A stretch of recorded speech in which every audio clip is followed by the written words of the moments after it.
ఏసే పరిష్కారము అనుదిన Bible study కార్యక్రమం ప్రేక్షకులందరికీ యేసుక్రీస్తు వారి కృపగల నామమున వందనాలు. ప్రభువునందు ప్రియ దేవుని బిడ్డలారా, నేటి దినము బైబుల్ స్టడీలో వాక్యాంశంగా యెహెజ్కేలు గ్రంథమును ధ్యానం చేసుకుందాం.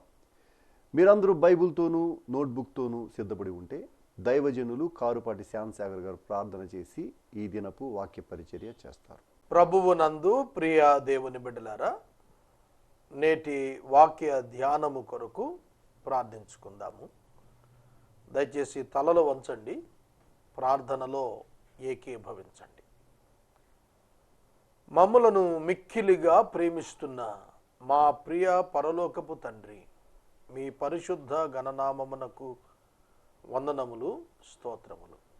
నేటి వాక్య ధ్యానం మాకు దీవెనకరంగా దయచేయము.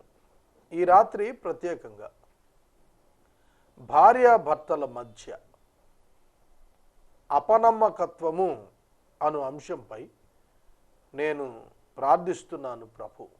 భర్త భార్యకు, భార్య భర్తకు నమ్మకస్తులుగా ఉండునట్లు ఇరువురికి జ్ఞానోదయము అనుగ్రహించండి.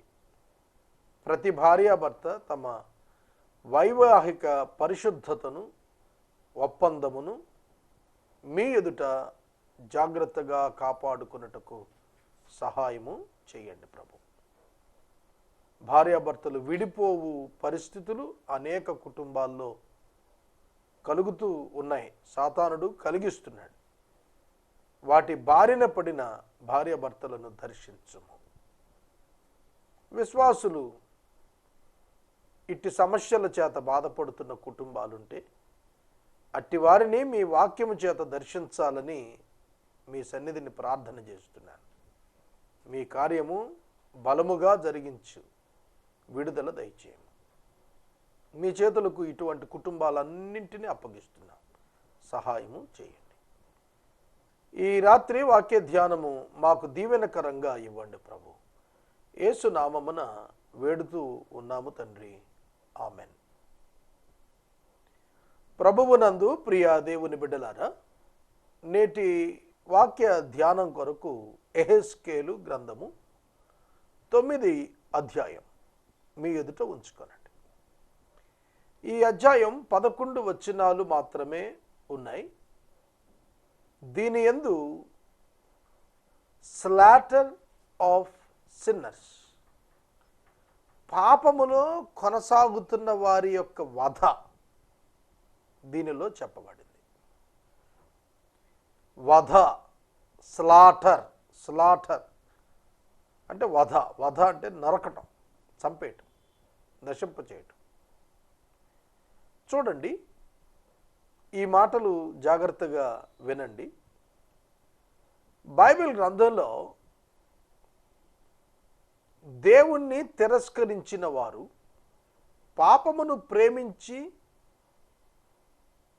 దేవుణ్ణి ధిక్కరించిన వారు వధకు గురి అయిన సందర్భాలు పాత నిబంధన గ్రంథంలో చాలా కనిపించాయి. కృపాకాలం అనంతరం, నా మాట అర్థమవుతోందా? కృపాకాలము అనంతరం మరలా ఈ వధకు సంబంధించినటువంటి విషయాలు జరగబోతున్నాయి. కృపాకాలం ప్రవేశించక పూర్వం, అనగా పెంతెకొస్తు పండుగ దినాన యేసుక్రీస్తు ప్రభువు వారి చేత వాగ్దానం చేయబడి పంపించబడిన పరిశుద్ధాత్ముడు సంఘాన్ని నిర్మించిన దినమునకు ముందు కాలం వధ, స్లాటర్ అనేది ఉన్నది. Different groups of people, gentile people or Israelites or Judah people, people of Judah, ఎవరైనప్పటికీ కూడా వధకు గురైన సందర్భాలు ఉన్నాయి. అయితే వారి మధ్య గురుతు వేయబడిన వారై తప్పింపబడిన వారు ఉన్నారు. గురుతు వేయబడిన వారుగా నోవహు జలప్రళయ కాలం, నోవహు ఓడలోనికి వచ్చాడు. దట్ ఈస్ ద సైన్ అది గురుతు అక్కడ. విశ్వాసముంచినందున నోవహు జలప్రళయము నుండి తప్పింపబడ్డాడు. తప్పించుకోవటం తన వంతు కాదు, దేవుడు తప్పించాడు. అలాగే నిర్గమకాండంలో ఇశ్రాయేలు జనాంగాన్ని ఐగుప్తు నుండి వెలుపటికి దేవుడు తీసుకొచ్చేటప్పుడు ఆ ముందటి రాత్రి పస్కా బలి పశువు వధించమన్నాడు. ఆ పస్కా బలి పశువు యొక్క రక్తం కుంచెతో ప్రతి ఇంటి గుమ్మము యొక్క పైకమ్మి అడ్డకమ్మి రెండింటికి రాయమన్నాడు. అలా గురుతు వేయమన్నాడు. ఆ గురుతు వేయబడిన ఇంటిని సంహారపు దూత చూచి దాటిపోయేవాడు, లోనికి వచ్చేవాడు కాదు. కాబట్టి సంహార దూత ఆ రాత్రి బయలుదేరినప్పుడు ఎవరి గుమ్మముల మీద అయితే పస్కా బలి పశువు యొక్క రక్తము యొక్క గురుతు ఉన్నదో వారు తప్పించబడ్డారు. ఆ ఇండ్లు విడవబడ్డాయి. పాస్ ఓవర్, పాస్కా అంటే పాస్ ఓవర్, దాటిపోవుట అనర్థం. మరణము దాటిపోయింది, ఆగలేదు, ఆ ఇంటిలో దాటి వెళ్ళిపోయింది. కారణము పస్కా రక్తం యొక్క గురుతు. అలాగే యెహోషువ గ్రంథంలో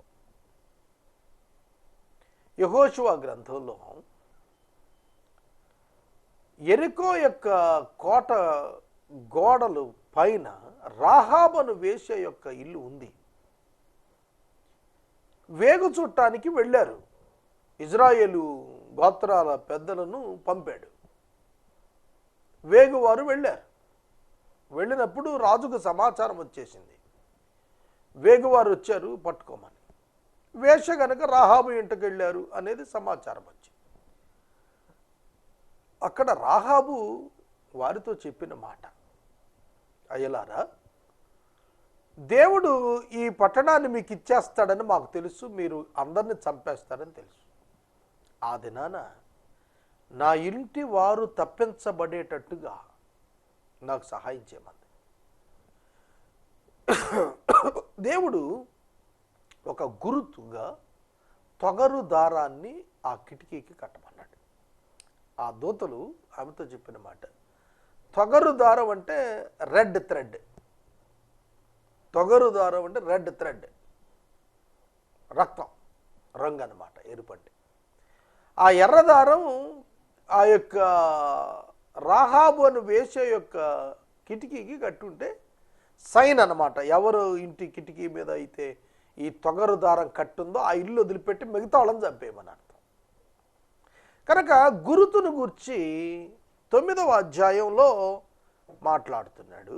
అయితే విచారం ఏమిటంటే యెహెజ్కేలు తప్ప ఇంకా ఎవ్వరూ కూడా ఈ గురుతు వేయబడుటకు అర్హత ఉన్నవాళ్ళు కనపడలేదు 9వ అధ్యాయంలో. ప్రకటన గ్రంథంకి వెళ్ళేటప్పటికి 7వ అధ్యాయంలో, 14వ అధ్యాయంలో, 10వ అధ్యాయంలో ముద్రించబడినటువంటి 1,44,000 మంది యూదులను గురించి రాశాడు.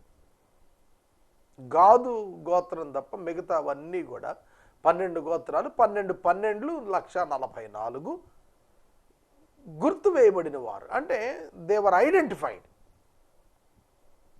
వారు గుర్తించబడ్డారు. వారి నుదుట ఆయన నామం రాయబడేటట్టుగా చేశారు. తెల్లని వస్త్రాలు ధరించిన వారు ఆ గుంపు ప్రత్యేకించబడిన వారుగా కనిపిస్తారు. ఆ ముద్రించబడిన వారు తప్ప అందరూ చంపబడ్డారు. కనుక దేవుడు ఒక గురుతు తన యందు విశ్వాసం ఉంచిన వారికి ప్రత్యేకంగా వేస్తున్నాడు. అలాగే కృపాకాలములో రక్షించబడినటువంటి వారికి యేసుక్రీస్తు ప్రభువు కవచముగా వస్తున్నాడు.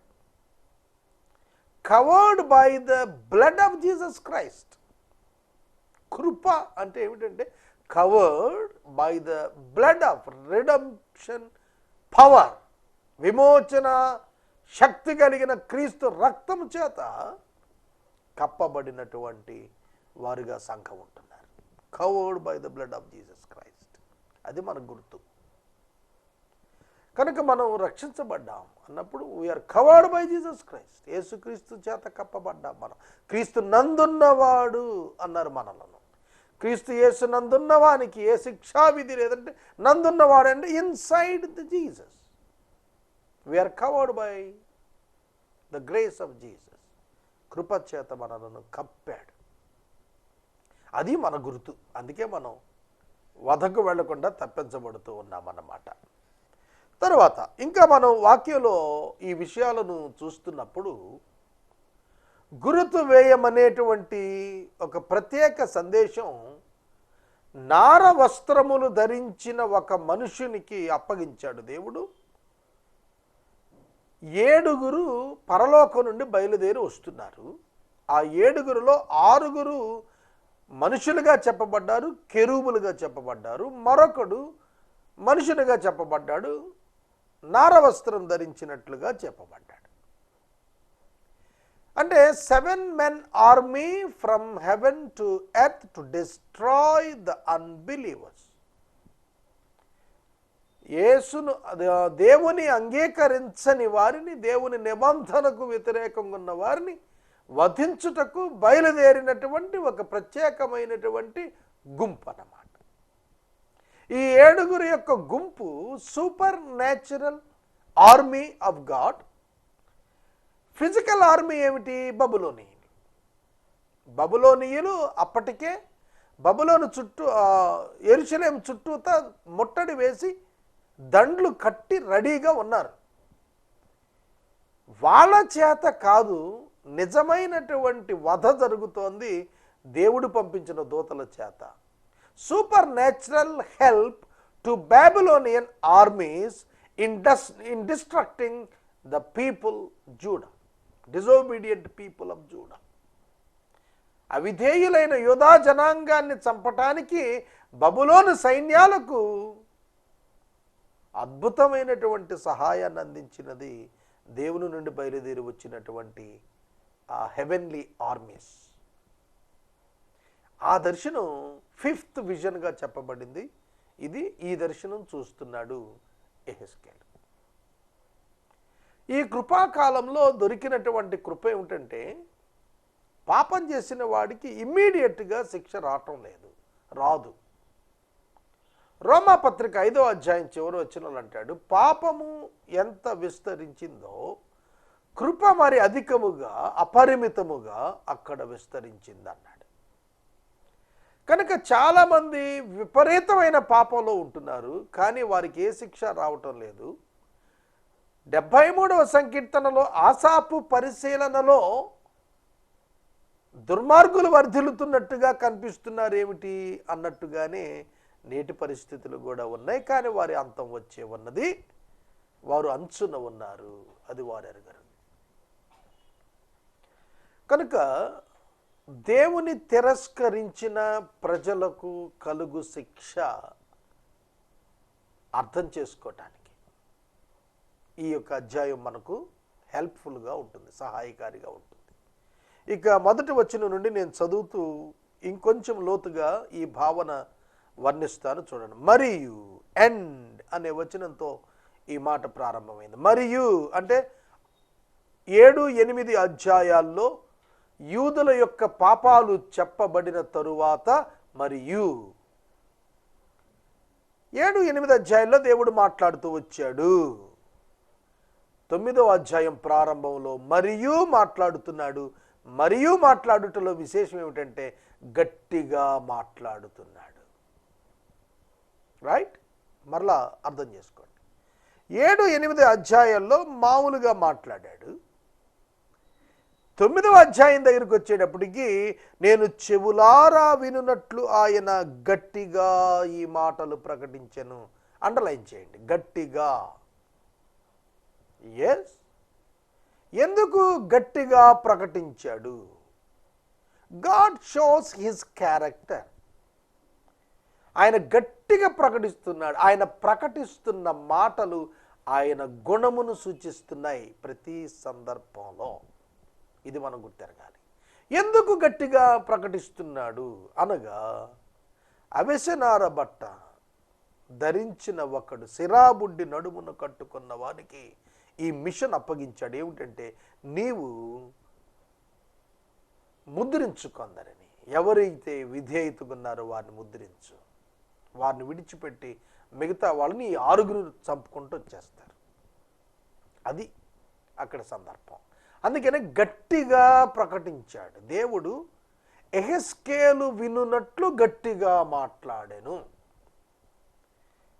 గట్టిగా మాట్లాడటం, గట్టిగా చెప్పటం అనేది it indicates the importance of the word. Stress ఎన్నిసార్లు చెప్పాను, నీకు ఎంత గట్టిగా చెప్పాను, నొక్కి వక్కాణించారంటారు. అంటే ఏమిటంటే స్ట్రెస్, అంత నొక్కి చెబుతున్నాడు కనుక గట్టిగా మాట్లాడుతున్నాడు. It's very important words to be listen. వినుటకు అవి చాలా ముఖ్యమైనటువంటి మాటలు. వినుటకు అవి చాలా ముఖ్యమైనటువంటి మాటలు కనుక అటువంటి మాటలు ఏం తెలియచేస్తున్నాయి యెహెజ్కేలుకి? దేవుడు ఏం చేస్తున్నాడో అది యెహెజ్కేలుకు చూపిస్తున్నాడు. ఏం జరుగుతోంది అనేది చూపిస్తున్నాడు. అది అతడు చెప్పాలి ప్రజలకి. దైవ సేవకుడు దేవుని సత్యాలను గ్రహిస్తాడు, విశ్వసించి వాటిని యొక్క గ్రాహ్యము సంపూర్ణంగా హృదయంలోనికి వచ్చినప్పుడు అప్పుడు కన్విన్స్ అయ్యి తన స్వయంగా బోధించడం ప్రారంభిస్తాడు. అదే పరిశుద్ధాత్మ నడిపింపంటే. నేను 5000 ఎపిసోడ్స్ చెబుతూ వస్తున్నాను చాలా కాలంగా, 15 సంవత్సరాలుగా. నేను కన్విన్స్ అయిన వర్డ్ ఆఫ్ గాడ్, నేను ఒప్పుకొని అంగీకరించిన వాక్యాన్ని, నమ్మిన దాన్ని ధైర్యంగా గట్టిగా నేను ప్రజల మధ్యన ప్రకటిస్తూ వచ్చాను. అది ప్రభువు మాట అయితే దాన్ని స్థిరపరుస్తూ నేను మాట్లాడుతూ వచ్చాను. దాన్ని నేను నమ్మాను, విశ్వసించాను, అందుకే దాన్ని బోధించాను. అర్థమవుతుంది? కనుక ఇక్కడ కూడా అటువంటి అథారిటీ, అటువంటి ఆపర్చునిటీ యెహెజ్కేలుకు దేవుడు కలుగజేస్తూ ఈ దర్శనాన్ని ఎక్స్ప్లెయిన్ చేస్తున్నాడు. ఒక్కొక్కడు తాను హతము చేయు ఆయుధమును చేతబట్టుకొని పట్టణపు కావలి వారందరూ ఇక్కడికి రండి అనెను. పట్టణపు కావలి వారందరూ ఎక్కడికి రండి అనగా ఎక్కడ నుండి వచ్చారు వీళ్ళు? మీరు దీన్ని జాగ్రత్తగా గమనించాలి. పట్టణమునకు కావలి వారు అన్నప్పుడు పట్టణం చుట్టూతో ఉండాలి. కానీ మరి వీళ్ళు ఎక్కడి నుంచి వస్తున్నారు? 2వ వచనం, అంతలో ఒక్కొక్కడు తాను హతము చేయు ఆయుధాన్ని చేతబట్టుకుని ఉత్తర దిక్కున ఉన్న పైగవిని మార్గమున 6 మనుషులు వచ్చుచుండిరి. ఉత్తర దిక్కున పైగవిని, ఉత్తర దిక్కు పైగవిని. ఆదికాండం 32వ అధ్యాయంలో మహనయీము అని కనబడింది. యాకోబు సేనలు దేవుని దూతల సేనలు ఎదుర్కొన్నారు అన్నాడు. ఒకరికొకరు ఎదురయ్యారు. Human and divine, angels and human, వారు ఎదురయ్యారు అన్నాడు. అదొక ప్రత్యేక అనుభవం. మహనయీము అన్నాడు. ఒకటే మార్గం, ఆ మార్గం ప్రభు అయిన యేసుక్రీస్తే కనుక పరలోకపు గవిని యేసే. పరలోకపు గవిని నుండి వస్తున్నారు. ఉత్తర దిక్కు దేవుని సింహాసనం. కనుక అక్కడి నుండి వస్తున్న వాళ్ళు కెరూబులు అని చెప్పబడింది ఈ అధ్యాయంలో. కెరూబులు దేవుని యొక్క అద్భుతమైన శక్తి కలిగిన వారు కనుక there dwelling place is at heaven. పరలోకం అందున్నటువంటి వాళ్ళు వారు. అందుకనే ఉత్తర దిక్కున ఉన్న పైగవిని అంటే పై ద్వారము నుండి వస్తున్నారు అన్నాడు. It's not the human. ఇది బబులోను సేనల గురించి చెప్పింది కాదు, కెరూబుల గురించి చెప్పింది. కనుక దేవుడు తన యొద్దనున్నటువంటి కెరూబులలో ఈ పట్టణమును కావలి కాయువారు అని పలికినప్పుడు ఒక డివైన్ ఇంటర్వెన్షన్ అనేది కాపలాలో ఉన్నది. అందుకే 127వ సంకీర్తనలో యెహోవా పట్టణమును కాపాడని ఎడల దాని కావలి కాయువారు మేలుకొని ఉండుట వ్యర్థమే.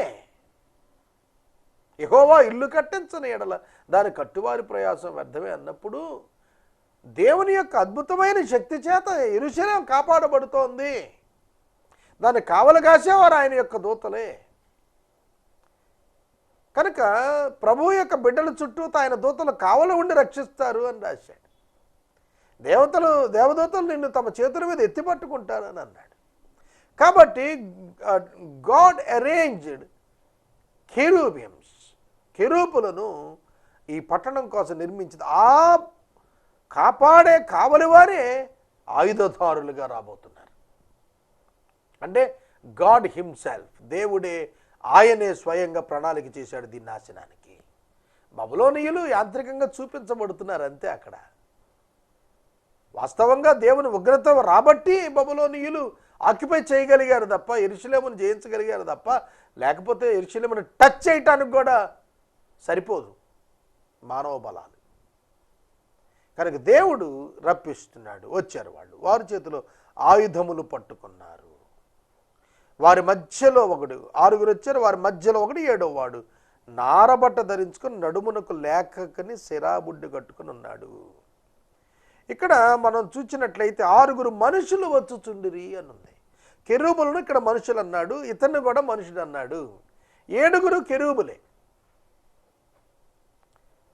7 కూడా కెరూబులే, అయితే మనుషులుగా వర్ణించబడ్డారు. ఆదికాండ 18వ అధ్యాయంలో యెహోవా యొక్క దూతల ప్రత్యక్షత మనుషులుగా కనపడెను. 3 మనుషులు వచ్చుచూ ఉండుట అబ్రహాము చూచెను అని అంటాడు. దేవుని దూతలుగా వర్ణించబడ్డారు హోషేయ గ్రంథంలో. ఆదికాండ 32వ అధ్యాయంలో దేవుని యొక్క దూతగా క్రీస్తు ప్రభువు ప్రత్యక్షత కూడా కనిపిస్తుంది అక్కడ. కనుక ఇక్కడ కెరూబులు పంపించబడ్డారు. ఒకడు నడుమునకు లేఖికను శరాబుడ్డి కట్టుకొని వచ్చాడు. ఆలయను ప్రవేశించి ఇత్తడి బలిపీఠం దగ్గర నిలిచారు. బలిపీఠం, ఇత్తడి బలిపీఠం, it always expresses the judgement. బలిపీఠం తీర్పును సూచిస్తుంది. ఇశ్రాయేలీయుల దేవుని మహిమ తానున్న కెరూబు పై నుండి దిగి మందిరపు గడప దగ్గరికి వచ్చి నిలిచి అవిసెనార బట్ట ధరించుకుని లేఖికుని శరాబుడి నడుముకు కట్టుకున్న వారిని పిలువుగా యెహోవా అంటున్న మాట, యెరూషలేమును ఆ పట్టణములో ప్రవేశించి చుట్టూ తిరిగి దానిలో జరిగిన హేయ కృత్యములను గూర్చి మూల్గులిడుచు ప్రలాపించుచున్న వారి లలాటములకు గుర్తువేయమని వారికి ఆజ్ఞాపించెను. ఎవరైనా మూల్గుతున్నారా యెరూషలేములో జరుగుతున్న హేయ కృత్యములను చూచి? ఇక్కడ ఒక సందేశం ఉందండి, అది మీకు నేను చెప్పితే రాలి. అదేమిటంటే, సొదొమ గొమొర్రా పట్టణాలలో లోతు జీవించాడు. పేతురు భక్తుడు అన్నాడు లోతును గూర్చి, లోతు నీతిమంతుడు అని రాస్తూ, అతడు అనుదినము తనను నొప్పించుకొనుచూ వచ్చెను. సొదొమ గొమొర్రా ప్రజల యొక్క భయంకర వ్యభిచారమును చూచి లోతు ఏమీ చేయలేక తనను తాను నొప్పించుకుంటున్నాడు. అయ్యో అయ్యో అయ్యో అయ్యో. ఇవాళ ప్రతి విశ్వాసి యొక్క స్వరం ఇది కాదా అని నేను అడుగుతున్నాను. ఈ లోకంలో జరుగుతున్నటువంటి భయంకరమైన హేయ కృత్యాలు, విగ్రహారాధన చూచినప్పుడు అయ్యో ప్రజలు నశిస్తున్నారే, దేవుని విడిచిపెట్టారే, అయ్యో అనే ఆక్రందన విశ్వాసి హృదయంలో ఉంది. దేవుని హృదయంలో కూడా ఆక్రందనే ఉంది. సేమ్ క్రై, అదే కన్నీరు, అదే ఏడ్పు, అదే ఆవేదన, అదే హృదయం విశ్వాసి హృదయంలో, దేవుని హృదయంలో కూడా అంతే. అలాంటి వాళ్ళు ఎవరైనా ఉంటే వాళ్ళకు గుర్తు వేయమన్నాడు. వాళ్ళు తప్పించుకోవాలి. ఎందుకంటే వాళ్ళు ఏడుస్తున్నారు. ఇక్కడ జరుగుతున్న దుర్గతి, దుస్థితి, పాపాన్ని చూచి కన్నీరు గారుస్తున్నారు. అయ్యో. యెషయా గ్రంథం 6వ అధ్యాయంలో అయ్యో నేను అపవిత్రమైన పెదవులు గలవాడు అన్న చోట యెషయా మాట్లాడుతున్నాడు. అపవిత్రమైన పెదవులు గలవారి మధ్యన నేను నివసిస్తున్నాను అన్నాడు. He recognized the words of the people. అపవిత్రమైన పెదవులు కలిగిన వారు అంటే సాతాన్ని ఆరాధిస్తున్న ప్రజల మధ్య నేను ఉంటున్నాను అన్నాడు. అవును, ప్రజలు విగ్రహాలను ఆరాధిస్తున్నప్పుడు, దేవుణ్ణి స్థానములో వేరొకటిని స్థాపించుకుంటున్నప్పుడు, లోకములో పాపం విస్తరిస్తున్నప్పుడు, అక్రమం విస్తరిస్తున్నప్పుడు కన్నీరు కారుస్తున్నటువంటి వారు ఎవరైనా ఉంటే వారికి గుర్తుమేమంటున్నాడు? They are the believers. వారు విశ్వాసులై ఉన్నారు ఖచ్చితంగా. నేను వినుచుండగా నాకు ఇలాగ సెలవిచ్చాడు, వారికి ఇలాగ సెలవిచ్చాను, మీరు పట్టణములో వాని వెంట పోయి నా పరిశుద్ధ స్థలం దగ్గర మొదలుపెట్టి కటాక్షమైన కనికరమైన లేకుండా అందరినీ హతం చేసేయండి, అందరు నశించే వరకు ఎవరిని విడిచిపెట్టవద్దు, పెద్దవారిని చిన్నవారిని కన్యకలను పిల్లలను స్త్రీలను చంపవలెను, కానీ ఆ గురుతు ఎవరికి ఉండునో వారిని ముట్టకూడదు. వారు మందిరము ముందర ఉన్న పెద్దలను హతము చేయి మొదలుపెట్టారు. మందిరం ముందు మొట్టమొదట ఎవరినట? పెద్దలను హతం చేయటం మొదలుపెట్టారు. The religious leaders, religious people will get the punishment, they cannot escape. మతపరమైనటువంటి వారిగా మారు మనసు పొందక నిలిచిపోయిన వ్యక్తులపై దేవుని ఖడ్గం మొదట పడుతుందంటానికి ఇది సూచన. సహోదరుడా, సహోదరి, దేవుని పరిశుద్ధ మందిరం దగ్గర ప్రారంభమైంది వధ. అందుకే అన్నాడు పేతురు భక్తుడు, దేవుని ఇంటి యొద్ద తీర్పు ఆరంభమవుతుంది అని అన్నాడు. కనుక do not be a religious Christian. మతపరమైన క్రైస్తవుడు ఉండద్దు. ఆత్మ సంబంధమైన క్రీస్తు బిడ్డగా జీవించాలి. కనుక నేను గుడికి వెళ్తున్నాను, నా పేరు అబ్రహాము లేకపోతే మోషే అని అనుకుని తృప్తి పడవాక, ఎస్తేరు నా పేరుని తృప్తి పడవాక. సహోదరి, నువ్వు క్రీస్తుని రక్షకునికి అంగీకరించకపోతే నీ దౌర్భాగ్యం సొదొమ గొమొర్రాల కంటే భయంకరంగా ఉంటుంది. ఆ మందిరాన్ని అపవిత్రపరచమని ప్రభువే చెబుతున్నాడు. హతమైన వారితో నింపేసేయండి అని చెబుతున్నాడు. నేను తప్ప ఎవరు శేషించబడకుండా చూచినప్పుడు, అయ్యో ప్రభువా యెహోవా, యెరూషలేము మీద నీ కోపము క్రోధము కృమ్మరించి శేషం లేకుండా చేసేస్తున్నావా అని చెప్పి ఏడుస్తున్నాడు. యెహెజ్కేలు కన్నీరు కారుస్తున్నాడు, దేవా నన్ను ఒక్కడనే వదిలేరు, అందరినీ చంపేస్తున్నారయ్యా. దానికి దేవుడు జవాబిచ్చాడు. ఏమిటో తెలుసా? ఇశ్రాయేలు వారి యొక్క, యూదా వారి యొక్క దోషం బహుఘోరంగా ఉంది. God cannot help them. దేవుడికి సహాయం చేయలేడు. ఎందుకంటే he declare the decree, he passed the judgement. ఆయన తీర్పు ప్రకటన చేశాడు. ఇంకా ఆయన ఆపలేడు. తీర్పు ఇచ్చేసిన తర్వాత దాన్ని వెనక్కి తీసుకోవడానికి న్యాయాధిపతికి అధికారం లేదు, ఆయనకి ఇష్టం లేదు, తీసుకోలేడు. యెహోవా దేశాన్ని విసర్జించాడు, ఆయన మమ్మను కారణని అనుకుని దేశాన్ని హత్యతో పట్టణమును తిరుగుబాటుతో నింపేశారయ్యా.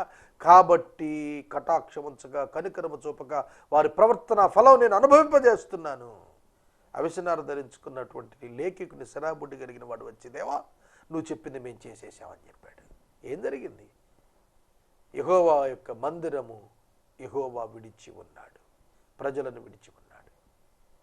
యెహోవాయే తీర్పులు తీర్చి ఉన్నాడు.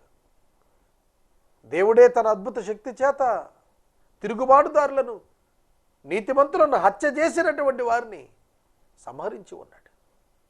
హేయ కృత్యములు చేసిన వారిని నాశనం చేశాడు. వారెంతటి వారైనా దేవుడు లెక్క చేయలేదు. సోదరుడా, సోదరి, ఈ సందేశం మనలను ఆలోచింపచేయాలి.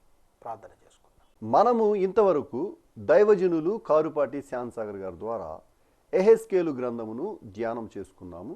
ఈ కార్యక్రమం ద్వారా మీరు పొందుకొనుచున్న ఆత్మీయ మేలులు ఒక ఉత్తరం ద్వారా మాకు తెలియచేయండి. మీ ప్రార్థనా మనవులు మాకు తెలియచేస్తే ఏసే పరిష్కారం కార్యాలయంలో ఏర్పాటు చేసిన ప్రత్యేక ప్రార్థనా శిబిరంలో మీ కొరకు ప్రార్థిస్తాం. మీ కుటుంబ పక్షముగా ఒక ఎపిసోడ్ ప్రసారం చేయాలనుకునేవారు మాకు తెలియచేస్తే మా సిబ్బంది మీ గృహాలను దర్శిస్తారు.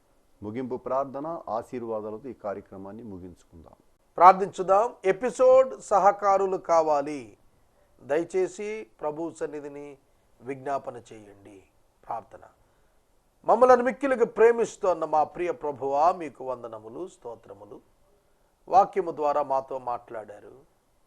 యేసుక్రీస్తు నందున్న వానికి ఏ శిక్షా విధి లేదు. ఈ వాక్యము నమ్ముటకు కృప చూపమని యేసునామమున అడుగుచున్నాము తండ్రి. ఆమేన్. తండ్రి అయిన దేవుని ప్రేమ, కుమారుడైన యేసయ్య కృప, పరిశుద్ధాత్మని యొక్క అన్యోన్య సహవాసం సదాకాలం మనందరికీ తోడైండును గాక.